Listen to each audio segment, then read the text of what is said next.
أعوذ بالله من الشيطان الرجيم بسم الله الرحمن الرحيم മാതാപിതാക്കന്മാർക്ക് പ്രായമെത്തുമ്പോൾ മക്കളുടെ കൂടെയാണ് നിർത്തേണ്ടത്. മക്കളുടെ കൂടെ പ്രായമായ മാതാപിതാക്കളെ അവരെ അവിടെയാണ് നിർത്തേണ്ടത്. അപ്പയും ഉമ്മയും ഒരു വീട്ടിൽ, മകൻ എപ്പോഴെങ്കിലും അങ്ങോട്ട് പോയി നോക്കുന്നു, തിരിച്ചു വരുന്നു, അപ്പാക്ക് മരുന്ന് വാങ്ങിച്ചു കൊടുക്കുന്നു, തിരിച്ചു വരുന്നു. അപ്പൊ വാപ്പ ചോദിച്ചു, മോനെ ഞാൻ നിന്റെ വീട്ടിൽ നിന്നോട്ടെ, നമ്മുടെ ആ വീട് ആർക്കെങ്കിലും വാടക കൊടുക്കാം, എനിക്ക് നിന്റെ കൂടെ നിൽക്കണമെന്ന് ആഗ്രഹമുണ്ട്. മോനോട് ഉപ്പ പറയാണ്. മോൻ ചോദിച്ചാൽ എന്റെ ഉപ്പ ഒരു മാറ്റം, ഉപ്പാന്റെ തറവാടാണ്, ഉപ്പ അവിടെ താമസിക്കുള്ളൂ, നിനക്കല്ലേ പറഞ്ഞിരുന്നത്. മോനെ, ചെറുപ്പകാലത്ത് നീ എന്റെ വീട്ടിലായിരുന്നു, നിന്നെ ഞാൻ വളർത്തിയത് എന്റെ കൈകളിലാണ്. നിനക്കന്ന് പനി വന്നപ്പോഴേ നിന്നെ കൂടെ കിടത്തി നിന്റെ തലയിൽ നിന്ന് തലോടി തന്ന് രാത്രി ഉറങ്ങാതെ തേങ്ങി തേങ്ങി കരഞ്ഞപ്പോ നിന്റെ ഉമ്മയുടെ കൂടെ ആ ഒരു ഉറക്കം നിനക്ക് വേണ്ടി കളഞ്ഞത് ഞാൻ ഓർക്കുന്നുണ്ട് മോനെ. നീ എന്റെ കൂടെയായിരുന്നു, പക്ഷേ വാർദ്ധക്യമായാൽ ഞാൻ നിന്റെ കൂടെ ആവണമെന്നാണ്. അതെന്താ വാപ്പ? ബിസ്മില്ലാഹിർ റഹ്മാനിർ റഹീം. إما يبلغن عندك الكبر أحدهما أو كلاهما. അങ്ങനെയല്ലേ ഖുർആൻ പറഞ്ഞത്. ഇമ്മാ യബ്ലുഗന്ന ഇൻദകൽ കിബറ, നിന്റെ അരികത്ത് നിന്റെ കൂടെ ജീവിച്ചിട്ട് നിന്റെ ഉമ്മാക്കും വാപ്പാക്കും പ്രായമാകുമ്പോൾ അവർ നിന്റെ അരികത്താവണം. അങ്ങനെയല്ലേ ഖുർആൻ പറഞ്ഞത്. ഇമ്മാ യബ്ലുഗന്ന ഇൻദകൽ കിബറ അഹദുഹുമാ ഔ കിലാഹുമാ. ഉമ്മയോ അല്ലെങ്കിൽ ഉമ്മയും വാപ്പയോ അല്ലെങ്കിൽ വാപ്പ ഒറ്റയ്ക്കോ ഉമ്മ ഒറ്റയ്ക്കോ മാതാപിതാക്കൾ രണ്ടുപേരും ജീവിച്ചിരിപ്പുണ്ട്. അവർ രണ്ടുപേരും നിന്റെ കൂടെ കഴിയുമ്പോൾ ഫലാ തഖുൽ ലഹുമാ ഉഫ്ഫിൻ, അവരോട് ഛേ എന്ന വാക്ക് പറയല്ലേ. ഇബ്നു മസ്ഊദ് തങ്ങൾ പറയാണ്, അറബ് ഭാഷയിൽ ഉഫ് എന്ന വാക്കിനേക്കാൾ ചെറിയ ഒരു വാക്കുണ്ടായിരുന്നുവെങ്കിൽ അള്ളാഹു അതവിടെ പറയുമായിരുന്നു. എന്നാൽ അതിനോളം നിസ്സാരമായൊരു വാക്കിന് വേറെയില്ല. ഉഫ്, ഒരു കാര്യം ഉമ്മ അത് കൊണ്ടുവാ, ഇത് ചെയ്യ്, അത് ചെയ്തു കൊടുക്കുന്നുണ്ട്, പക്ഷെ ചെയ്യാൻ പോകുമ്പോ എന്ന് പറഞ്ഞു പോകുന്നു. ആ വാക്ക് നീ അവരോട് പറയല്ലേ, അത് വല്ലാത്ത വേദനയുണ്ടാക്കും.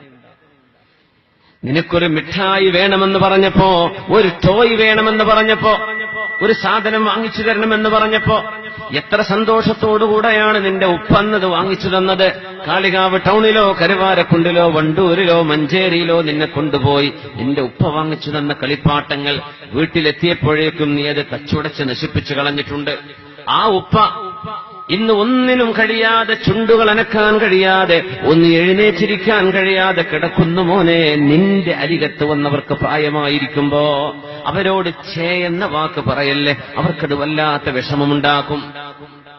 വഖ്ഫിദ് ലഹുമാ ജനാഹ ദുല്ലി മിനർ റഹ്മ, നിന്റെ കാരുണ്യത്തിന്റെ ചിറകുകൾ അവർക്ക് വേണ്ടി താഴ്ത്തിക്കൊടുക്കണമേ. വഖുൽ ലഹുമാ ഖൗലൻ കരീമാ, നല്ല വാക്ക് അവരോട് പറയണമേ. ഇതൊക്കെയാണ് അല്ലാഹുവിന്റെ ആഹ്വാനം.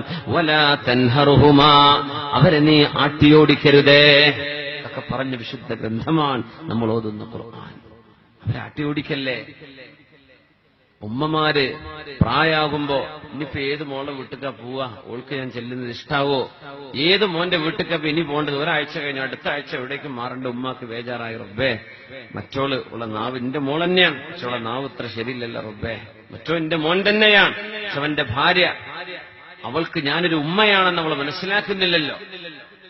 പ്രായാകുമ്പോ വല്യപ്പാരും വല്യന്മാരും, പ്രായമുള്ള ഉപ്പയും ഉമ്മയും സ്വഭാവമൊക്കെ ഒന്ന് നന്നാക്കും വേണം കേട്ടോ. അത് പറയാണ്ടിരിക്കാൻ വയ്യ. മനുഷ്യന്മാരെ വെറുപ്പിക്കുന്ന സ്വഭാവം, എന്തിനും കുറ്റം പറച്ചില്, അതൊക്കെ പണ്ട് ഞങ്ങൾ ശീലിച്ചിട്ടാണെന്നും പറയരുത്. അതൊന്നും ഇപ്പൊ ആർക്കും സഹിക്കാൻ കഴിയില്ല. വെറുപ്പിക്കുന്ന സ്വഭാവം ചെയ്യരുത്. മക്കളൊരു ഉപകാരം ചെയ്യുമ്പോൾ എന്തിനും കുറ്റം, പിന്നെ ആർക്കാ സന്തോഷം വരിക? എന്നാലും നമ്മൾ അവരോട് നല്ല നിലക്ക് പെരുമാറണം. അങ്ങനെയാണ് നമ്മൾ അവരോട് നല്ല നിലക്ക് പെരുമാറാൻ.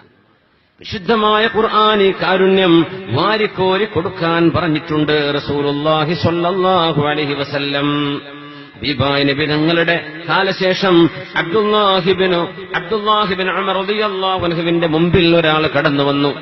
മഹാനവറുകളോട് പറഞ്ഞു, അസബതു ദംബൻ അസബതു ഹദ്ദൻ, ഞാൻ ഇസ്ലാമിന്റെ കോടതിയിലേക്ക് എത്തുകയാണെങ്കിൽ ഏറ്റവും കഠിനമായ ശിക്ഷയുള്ള ഒരു തെറ്റ് ഞാൻ ചെയ്തിട്ടുണ്ട്. എന്താണ് ഞാൻ ചെയ്യേണ്ടത്? മഹാനായ സ്വഹാബി അദ്ദേഹത്തോട് ചോദിച്ചു, നിങ്ങളുടെ ഉമ്മയോ വാപ്പയോ ജീവിച്ചിരിപ്പുണ്ടോ? ഇല്ല, ഉമ്മയും മരിച്ചു, വാപ്പയും മരിച്ചു. നമ്മുടെ കൂട്ടത്തിലൊക്കെ ഉമ്മ വാപ്പന്മാരെ മരിച്ചുപോയവർ, അവരുടെയൊക്കെ ഖബറിടം അല്ലാഹുവേ നീ സ്വർഗ്ഗത്തോഫാക്കി കൊടുക്കണേ തമ്പുരാനെ. ആരാ ഉമ്മണ്ടോ വാപ്പുണ്ടോ? രണ്ടുപേരുമില്ല. അലക ഖാല, ഉമ്മയുടെ ജ്യേഷ്ഠത്തെയോ ഉമ്മയുടെ അനുജത്തെയോ ജീവിച്ചിരിപ്പുണ്ടോ? മൂത്തമ്മയോ എളാമയോ? അങ്ങനെയല്ല പറയാ, എളാമയോ മൂത്തമ്മയുണ്ടോ? ഉണ്ട്, എളാമയുണ്ട്. എന്നാൽ ഫബിർറഹ, നീ ചെന്നിട്ട് ആ ഉമ്മയുടെ സ്ഥാനത്തുള്ള നിന്റെ ഉമ്മയുടെ സഹോദരിക്ക് നന്മ ചെയ്തു കൊടുക്ക്. ഇന്നി സമിഅതു റസൂലല്ലാഹ്, അല്ലാഹുവിന്റെ റസൂൽ പറയുന്നത് ഞാൻ കേട്ടിട്ടുണ്ട്, അൽ ഖാലതു ബിമൻസിലത്തിൽ ഉമ്മ, ഉമ്മയുടെ സ്ഥാനമാണ് എളാമക്കും മൂത്തമ്മക്കുള്ളത്. പ്രത്യേകിച്ചും ഉമ്മയുടെ മരണശേഷം ഉമ്മയുടെ സ്ഥാനമാണ് അവർക്ക്.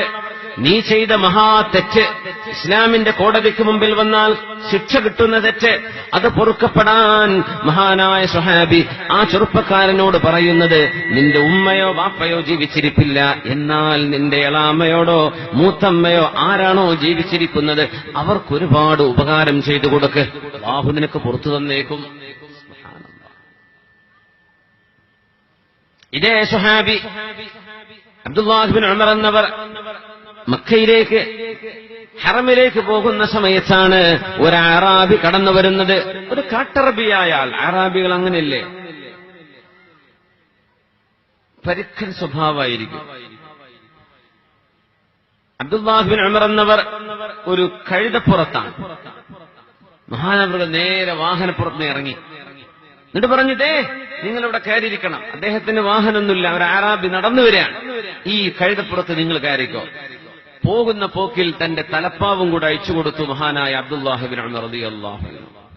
അപ്പൊ കൂടെയുണ്ട് താബിഈയായ മഹാനായ അബ്ദുല്ലാഹിബ്നു ദീനാർ റഹ്മത്തുള്ളാഹി അലൈഹി. അബ്ദുല്ലാഹിബ്നു ദീനാർ എന്നവർ ചോദിച്ചു, അല്ല അബ്ദുല്ലാഹിബ്നു ഉമറെ, അറാബിയെ കണ്ടിട്ട് അദ്ദേഹത്തിന് നിങ്ങൾ വണ്ടിയും കൊടുത്തു, നിങ്ങളുടെ തലപ്പാവും കൊടുത്തു. ഇന്നൽ അറാബ സയർളൗന ബിൽ യസീർ, കുറച്ചെന്തെങ്കിലും കൊടുത്താൽ തന്നെ അവർക്ക് വലിയ ഹാപ്പിയാവും. ഒരു ദീനാറോ ഒരു ദിർഹമോ കൊടുത്താൽ തന്നെ അവർക്ക് വയറ് നിറയും. നിങ്ങൾ നിങ്ങളുടെ വാഹനം കൊടുത്തു, തലപ്പാവും കൊടുത്തു, എന്തൊരു സ്വീകരണം, കെട്ടിപ്പിടിക്കലൊക്കെ, എന്താ സംഭവം എന്ന് ചോദിച്ചു. ചോദിച്ചത് പ്രഗത്ഭനാണ് മഹാനായ അബ്ദുല്ലാഹിബ്നു ദീനാർ റളിയല്ലാഹു അൻഹു, മഹാനായ മാലിക് ഇബ്നു ദീനാർ റളിയല്ലാഹു തആല അൻഹു. ആ സമയം അബ്ദുല്ലാഹിബ്നു ഉമർ എന്നവർ പറഞ്ഞ മറുപടി അറിയോ, ഇതെന്റെ ഉപ്പ ഉമർ എന്നവരുടെ ചങ്ങാതിയാണ്. എന്റെ ഉപ്പ ഉമർ എന്നവർ മരിച്ചുപോയി. ഉമർ എന്നവരുടെ വലിയ ചങ്ങാതിയാണ് ഈ അറാബി. എന്റെ ഉപ്പാക്ക് വലിയ ഇഷ്ടമായിരുന്നു. ഒരു കുറെ നേരം സംസാരിച്ചിരിക്കും, പല തമാശയും പറയും.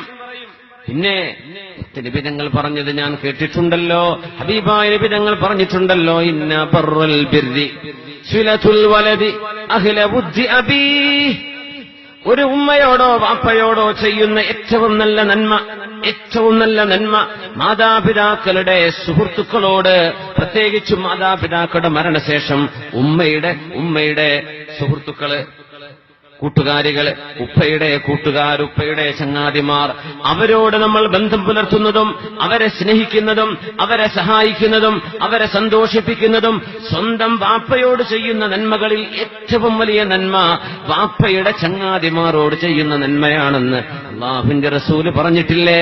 അതുകൊണ്ടാണ് ഞാനങ്ങ് നടന്നു പോയാലും എന്റെ വാഹനം ഞാൻ അദ്ദേഹത്തിന് കൊടുത്തത്. എന്റെ ഉപ്പയുടെ ചങ്ങാതിയായിരുന്നു അറാബി. സുബ്ഹാനല്ലാഹ്. മരിച്ചു കഴിഞ്ഞാൽ വാപ്പമാരുടെ ചങ്ങാതിമാരെ കിടക്കൊക്കെ വിളിക്കുക, അവർക്കൊക്കെ ഭക്ഷണം കൊടുക്കുക. വെറും കല്യാണം ഉണ്ടാവാൻ വേണ്ടി മാത്രം കാത്തിരിക്കണ്ട. കല്യാണം ആകുമ്പോ ചെമ്പിലേറിട്ട പെട്ടെന്ന് വലിയ നഷ്ടമില്ലാതെ കാര്യം നടക്കും. അങ്ങനെയല്ല, ഒന്ന് വിളിച്ചു വരുത്തിയിട്ട്, വാപ്പാന്റെ ചങ്ങായിയല്ലേ, വാപ്പുള്ള കാലത്ത് നിങ്ങൾ കിടക്കിടക്ക് വരാറില്ലേ, ഇന്ന് വരും. ഇവിടെ കുറെ ആൾക്കാരുണ്ടാവും, ബുക്ക് ചെയ്തോളി ഇപ്പൊ തന്നെ, ഇനിയിപ്പോ കണ്ടില്ല എന്ന് വരും. വാപ്പാന്റെ സ്വന്തം ഉപ്പയുടെ ചങ്ങാതിമാരൊക്കെ ഉണ്ടെങ്കിലേ ഇങ്ങോട്ടും ഇങ്ങോട്ടൊക്കെ സ്നേഹം പുലർത്തുക. സ്വന്തം വാപ്പയോട് ചെയ്യുന്ന നന്മ, ഏറ്റവും നല്ല നന്മ ഈ കൂട്ടുകാരോട് ചെയ്യലാണെന്ന്. ഇത്രയും മനോഹരമാണ് നമ്മുടെ ദീൻ, ഇത്രയും മനോഹരം. ബന്ധങ്ങളാണ്. ഇന്ന് നമ്മൾ മതിൽക്കെട്ടുകൾ തീർത്തിട്ട് ബന്ധങ്ങളെ വേർതിരിക്കുകയാണ്. ബന്ധങ്ങളാണ് ഇസ്ലാം. കാരുണ്യമാണ് ഈ തണലും സംരക്ഷണവും എല്ലാവരോടും. പരമമായ കാരുണ്യം. പരമമായ കാരുണ്യമാണ് ഞാൻ ഉദ്ദേശിച്ചത് എന്ന് നബി തങ്ങൾ സ്വല്ലല്ലാഹു അലൈഹി വസല്ലം ആ കരുണയാണല്ലോ ഹബീബായ നബി തങ്ങൾ നമുക്ക് പഠിപ്പിച്ചത്. സ്വല്ലു അലൻ നബി മുഹമ്മദിൻ വആലി. اللهم صل على سيدنا محمد وعلى آل سيدنا محمد وبارك وسلم عليه.